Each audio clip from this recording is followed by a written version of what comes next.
on pense toujours mobilité des personnes, mais la crise, elle nous a aussi démontré qu'on pouvait faire bouger les choses. Alors, il y a les hôpitaux de campagne qui sont mis à proximité des territoires les plus touchés, mais on a aussi des étudiants confinés dans une résidence universitaire où il n'y a pas d'imprimante, et l'université qui crée une sorte de Uber Eats, pardon, j'ai fait une pub, de la photocopie pour essayer de livrer. On peut aussi imaginer finalement, et il y a un programme que je vous invite à suivre sur Internet en tout cas, des services mobiles, c'est-à-dire non plus imaginer la mobilité des gens, mais la mobilité des services. On n'a rien inventé, ça existe dans les campagnes depuis très longtemps, mais c'est peut-être aussi un nouveau mode d'action et d'intervention publique qui est intéressant. Et l'Institut pour la ville en mouvement a un programme d'inventaire en ce moment qui s'appelle Hyperlieux Mobile. Je vous invite à aller voir sur Internet. Ils ont recensé dans le monde entier l'ensemble des services de mobilité. C'est quelque chose qui est assez intéressant. On a parlé un peu de la qualité de vie et on s'est dit, on a échangé pas mal sur la ruralité. Pour bien vivre en ruralité, il faut avoir accès aux services. Comment faciliter l'accès aux paniers de vie courante ? On peut parler de la logistique, du dernier kilomètre, mais comment est-ce qu'on fait pour faciliter cet accès aux paniers de vie courante, aux services du quotidien ? On l'a vu en période de Covid, ça s'est organisé socialement, sur le très peu dense. Ça s'est fait en urgence, ça s'est fait de manière, on va dire, forcée. Mais comment on l'organise dans le post, dans l'après-Covid ? Eh bien, peut-être en étant sur un accès et pas sur une présence, en mettant la charge politique, non pas dans la revendication de la présence de l'équipement dans mon périmètre électoral, mais en le posant, comme vous le faites, sur la question de l'accès.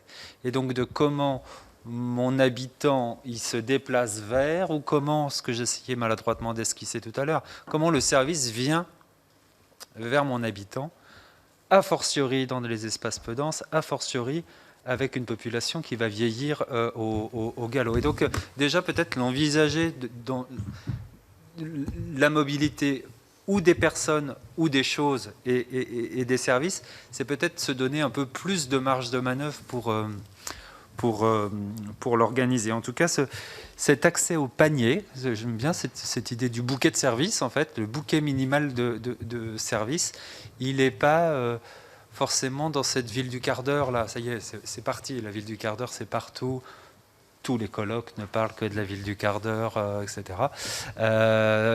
Voyons-le plutôt dans des spatialités et des temporalités différentes, parce qu'on peut aussi imaginer que les services, on n'en a pas toujours besoin tout le temps, tous les jours, et que finalement, on a bien du transport à la demande. Pourquoi on ne peut pas avoir du service à la demande ?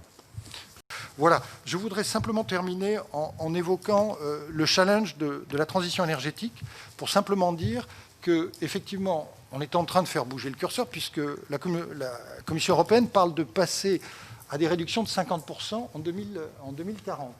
Je voudrais simplement rappeler qu'un véhicule électrique, quand l'énergie est renouvelable, quand l'énergie est décarbonée, c'est quand même la moitié de l'empreinte d'un véhicule diesel, quand vous mettez la batterie.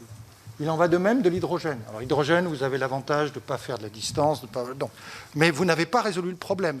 C'est-à-dire que vous avez quand même, si on ne change pas nos comportements de mobilité, on ne résoudra pas le problème de la réduction des émissions. Donc c'est un élément important, ça veut dire qu'on ne pourra pas simplement se contenter de faire ce qu'on faisait précédemment, sinon on ne s'en sortira pas. La technologie va nous permettre de faire une partie du pas, mais si on veut vraiment aller dans ce sens-là, il va falloir profondément changer nos modes de fonctionnement. On a beaucoup parlé de démobilité, moi j'aime bien parler de proximité, et on sait bien que si on est simplement obligé de se déplacer pour aller au travail ou aller à l'hôpital, mais qu'on peut accéder à l'école, on peut accéder au commerce, on peut accéder aux médecins, à proximité en vélo, à pied ou à quelques kilomètres, c'est un grand avantage. Et ce n'est clairement pas l'urbanisme qu'on a conçu en France. Donc, indépendamment de la densité, il y a un vrai problème de repositionnement des services aux bons endroits. Donc, on voit bien effectivement qu'il y a cette notion d'usage et de service qui est très importante et que très souvent, on est accroché au symbole de la présence d'une activité physique. Et de fait, aujourd'hui, il faut apprendre à accéder aux services qui peuvent venir vers vous, plutôt que d'avoir forcément le bâtiment chez soi.